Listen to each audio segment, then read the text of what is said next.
گھر کے اندر نماز نہ پڑھی جائے بالکل، اس گھر میں سارے زندے لوگ بھی رہتے ہوں تو گھر قبرستان ہے.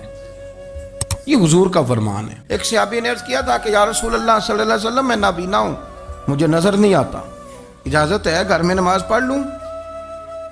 تو میرے کریم علیہ السلام نے فرمایا تیرے کانوں میں اذان کی آواز جاتی ہے؟ حضور جاتی ہے. فرمایا پھر گھر نہ پڑھ، پھر مسجد آ کے پڑھ.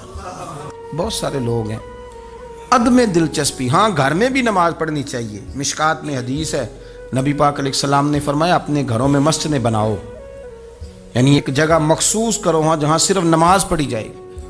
فرمایا اپنے گھر میں مسجد بناؤ اور کچھ حصہ نماز کا گھر میں بھی پڑھا کرو، کچھ نوافل، کچھ سنتیں، کچھ حصہ گھر میں بھی نماز کا پڑھا کرو. فرمایا اپنے گھر کو قبرستان نہ بناؤ.